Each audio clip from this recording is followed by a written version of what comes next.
কি অবস্থা সবার। মেগাস্টার শাকিব খান বর্তমানে বিদেশের মাটিতে রয়েছে। বিদেশের মাটিতে থাকলেও সে চুপিসারে অনেক প্রজেক্টে লকড হয়ে গিয়েছে। চুপিসারেই অনেক কাজ এগিয়ে গিয়েছে। তো সেখানে বসেও সে বিভিন্ন সাংবাদিকদের ইন্টারভিউ দিচ্ছে। বছরে 3টা সিনেমা নিয়ে হাজির হওয়ার প্ল্যান করছেন মেগাস্টার শাকিব খান, যার মধ্যে 2টো সিনেমা ঈদে এবং একটি ঈদ ছাড়া মুক্তি পাবে। শাকিব খান বলেছে যে ঈদ ছাড়াও যাতে ভালো সিনেমা উপহার দেয়া যায় সেই প্ল্যান করেছি। বিদেশের মাটিতে বসে সেই প্ল্যান নিয়ে সে করেছে। ফলে আগামীতে সোলজার আসছে, আমার প্রোডাকশান থেকেও ঈদ ছাড়া বড় বাজেটের সিনেমা আসবে।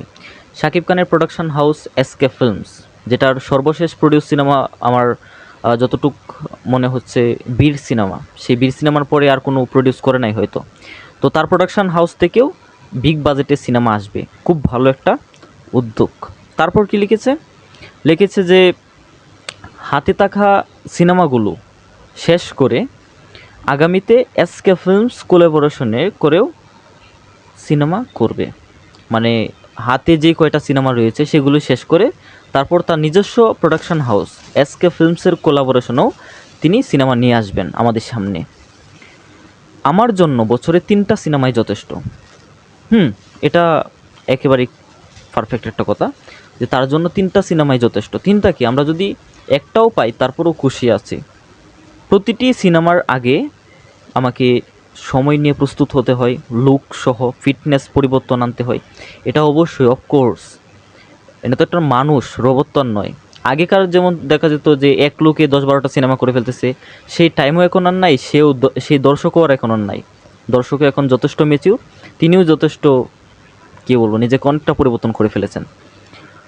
সো আমরা তো দেখতেই পাচ্ছি প্রমাণ হিসেবে বরবাদ, তুফান, প্রিয়তমা, তারপর সব কিছুর মধ্যে ভিন্ন ভিন্ন লুক, ভিন্ন ভিন্ন ফিটনেস, ভিন্ন সব কিছু মিলিয়ে ভিন্ন একটা আমেজ তৈরি হয়। সো সেটার জন্য তো একটা সময়ের প্রয়োজন, যে কারণে বছরে 3টা সিনেমায় তিনি প্ল্যানিং করেছেন, অবশ্যই ভালো একটা দিক। তারপর লিখেছেন এগুলি সময় সাপেক্ষ কাজ, অবশ্যই। তারপর ভালো সিনেমা দিতে পারলে ঈদ ছাড়াও সিনেমা হলে উৎসবমুখর পরিবেশ তৈরি হয়। বিশেষ করে সিঙ্গেল স্ক্রিনগুলো টিকিয়ে রাখতে হলে ঈদ ছাড়াও ভালো সিনেমা দিতে হবে। মেগাস্টার শাকিব খান এই কথাই বলেছে। সো আমরা কিন্তু এখন থেকে, আগে গত 1-2 বছর যেরকম শাকিব খানের মাত্র 2টা সিনেমা পেতাম বছরে, এখন 3টা সিনেমা পাবো। ঈদে 2টা সিনেমা এবং ঈদ ছাড়া একটা সিনেমা রিলিজ হবে। তো ঈদ ছাড়া আসন্ন ডিসেম্বর মাস উপলক্ষে সোলজার সিনেমা আসার কথা রয়েছে।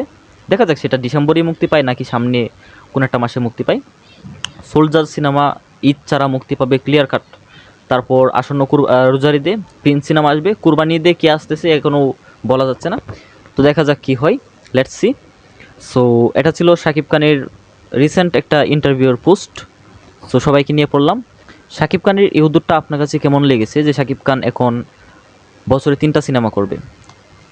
অবশ্যই এটা খুব করে প্রয়োজন, শুধু শাকিব খানের না, শাকিব খানের পাশাপাশি এবং এখন অন্যান্য যেই স্টাররা রয়েছে, অন্যান্য যেই হিরোরা রয়েছে, তাদেরও উচিত ঈদ ছাড়াও সিনেমা নিয়ে আসার, ভালো গল্প নিয়ে, ভালো কাজ নিয়ে, আতেল বাতেল গল্প না নিয়ে ভালো ভালো গল্প নিয়ে ঈদ ছাড়াও তারা আসুক, ব্যবসা করুক, সিনেমা ইন্ডাস্ট্রি বাঁচুক, সিনেমা হলগুলো আবার জাগিয়ে উঠুক, এটাই আমরা চাই। সবাই ভালো থাকবেন, সুস্থ থাকবেন। যারা চ্যানেল নতুন, চ্যানেলটা সাবস্ক্রাইব করে দেবেন। কেমন? Bye bye.